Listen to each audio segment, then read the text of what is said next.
ஆமா என்னமோ சொல்லிட்டு அது உணராம சொல்லு. ஓ அத கேக்குறியாப்பா? கொண்டமொழி அழக பார்த்து கோயமுத்தூரில கேட்டாக, நெத்தியில பொட்ட பார்த்து நெல்லூரில கேட்டாக. ஏப்பா பேசிட்டு போயிட்டே நடமாடா. உளறாதடா. உளறணும். மெத்த வாங்கினே தூக்கத்தை வாங்கலே. அறிவு கேட்ட நாய, மெத்த வாங்கும் போதே 2 தூக்க மாத்திரை சேர்த்து வாங்கிருக்கா. 2 போட்டா நல்லா தூங்கலாம், 4 போட்டா த்ரூ டிக்கெட், 8 போட்டா மண்ணை போட்டே தூங்கலாம். அம்மா கேட்குறாங்க, டேய் நான் ஒரு வாரம் ஊருக்கு போயிட்டேன், அப்போ உன்னை நல்லா பார்த்துக்கிட்டாரா, அன்பா இருந்துக்கிட்டாரா?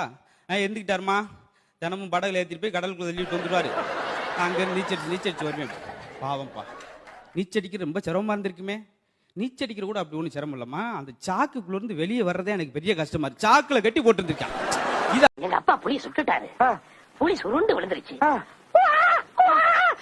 சத்தம், புள்ளி குட்டி போட்டுருச்சா? இல்ல நான் பிறந்துட்டேன். நீ அந்த இடத்துலயே போறதுட்டியா? ஆமா, ஆனா எங்க அப்பாவும் எங்க ஆத்தாவும் என்ன பார்க்க மாட்டேன்னு ஓடி போயிட்டாங்க. இப்படி பேய் மாதிரி பிறந்தா எந்த தாய் தகப்பன் தான் உன்னை பாப்பாங்க? அதான் அன்னைக்கே ஓடிட்டாங்க. அதுல சித்தப்பு ஒரே கூடி நின்னு அதிசயமா என்ன வேடிக்கை பார்த்தாங்க. பின்ன பார்க்க மாட்டாங்க? இப்படி ஒரு சனியம் பிறந்துருச்சே, இது எப்படி சாக